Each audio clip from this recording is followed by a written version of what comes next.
रणजित आता तणावपूर्ण शांतता दिसते, फारशी वर्दळ तिथे दिसत नाहीये, पण थोड्या वेळानंतर वर्दळ सुरू होईल कारण हा मुख्य मार्ग आहे, त्यामुळे पोलिसांवर ताण वाढणार हे स्पष्ट दिसतंय।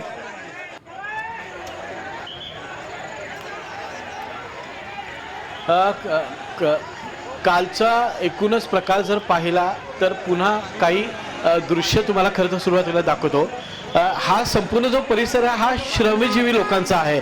दिवसभर काम करायचं, काबाड कष्ट करून आपलं आयुष्य व्यतीत करायचं, अशा पद्धतीचा हा संपूर्ण परिसर आहे। कष्टकरी जनतेचा हा परिसर आहे। त्यामुळे या ठिकाणी टेम्पो असतील, रिक्षा असतील, छोट्या मालगाड्या असतील, हे चालवणारे लोक सुद्धा आहेत। मात्र काल जी दगडफेक झाली ते अशा पद्धतीनं, आता हे आपण रिक्षाची दृश्य बघतो, त्याच्या काचा फुटलेल्या आहेत, आतमध्ये दगड पडलेली आहेत। मगाशी आपण त्याला लागूनच काही टेम्पो आहेत, त्या टेम्पोच्या काचा फुटलेल्या आहेत। त्यामुळे काल जरी दोन्ही गटामध्ये दंगल झाली असली तरी दंगल करणारे सुद्धा श्रमजीवी तरुण आहेत आणि त्यांनी अशा पद्धतीनं सामान्य जनतेचं नुकसान केलेलं आहे। त्यामुळे जरी तरुण मंडळाचा वाढदिवस असेल, वर्धापन दिन असेल किंवा कुठलंही कारण असेल तर याचं पर्यावसन हे एकमेकांच्या पोटावर खरं तर उठू नये। जे आपले व्यवसाय आहेत ते बंद होतील किंवा एकमेकाचं नुकसान होईल याच्याकडे खरं तर कुणी पाहू नये असं सर्वसामान्यांची प्रतिक्रिया असतेच।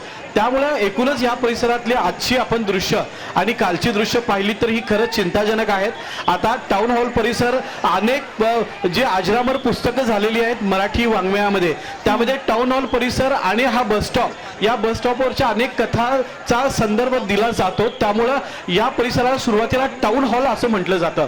आता सध्याची ताजी दृश्य बघता की महिला पोलीस या ठिकाणी पोहोचलेले आहेत, तसंच पोलिसांची कुमक सुद्धा या ठिकाणी मागवण्यात आलेली आहे।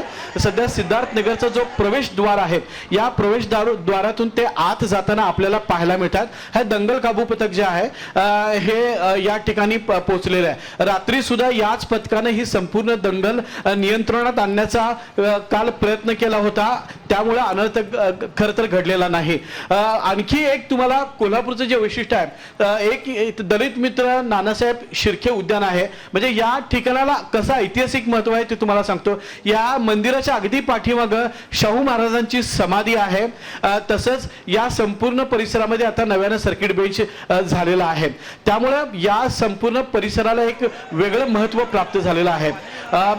या जर परिसराकडे जर आपण पाहिलं तर वर्दळीचं ठिकाण म्हणून याच्याकडे पाहिलं जातं। आता वेगवेगळ्या भागातून जे लोक कोल्हापुरात प्रवेश करतात ते पहिल्यांदा या टाउन हॉल परिसरात येतात आणि तिथून आज शहरामध्ये जातात। त्यामुळे इथं वर्दळीचं ठिकाण सकाळी 7 वाजल्यापासून आहे। काही महाविद्यालयीन जिल्ह्यातले जे तरुण आहेत, जे महाविद्यालयासाठी शाळांसाठी येतात, त्यांचा पहिला स्टॉप हा टाउन हॉल आहे। ते या परिसरात उतरतात आणि इथून वेगवेगळ्या ठिकाणी ते महाविद्यालयात आपल्या ठिकाणी जात असतात। त्यामुळे या परिसरात वर्दळ असते। आता सुद्धा वर्दळ व्हायला सुरुवात झालेली आहे।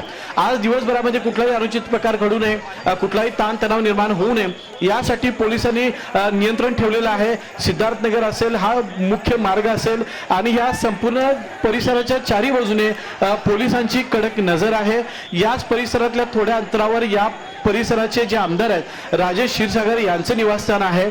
त्यामुळे या परिसरामध्ये कुठलाही अनुचित प्रकार घडू नये याची दक्षता सध्या पोलिसांनी घेतलेली आहे।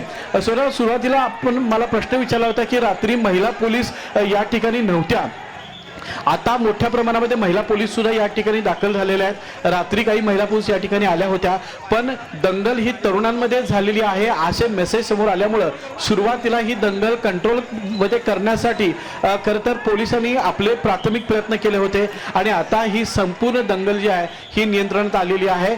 या सर्व पोलिसांचं या संपूर्ण परिसरावर अतिशय बारीक लक्ष आहे। वरिष्ठ अधिकाऱ्यांसह स्थानिक नेत्यांनी सुद्धा यामध्ये लक्ष घातलेलं आहे आणि दोन्ही समाजाला त्यांनी आवाहन केलेलं आहे की कुठलाही अनुचित प्रकार घडू नये आणि कोल्हापूर शहराला, कोल्हापूर जिल्ह्याला जो वारसा आहे याला गालबोट लागू नये। अगदी बरोबर आहे। धन्यवाद रणजित, या संपूर्ण माहितीसाठी तुमच्याकडनं पुन्हा अपडेट्स घेऊ, तुर्तास धन्यवाद। तर कोल्हापूरमध्ये सिद्धार्थनगर, राजेबाग, स्वाल या 2 भागांमध्ये 2 समाजांमध्ये दंगल घडली आणि त्यानंतर मोठ्या प्रमाणात जाळपोळ, तोडफोड करण्यात आली। सध्या तणावपूर्ण शांतता या संपूर्ण भागात आहे। आता isakal.com आहे देशातील नंबर 1 ची मराठी न्यूज वेबसाईट। प्रत्येक अपडेटसाठी isakal.com ला नक्की भेट द्या।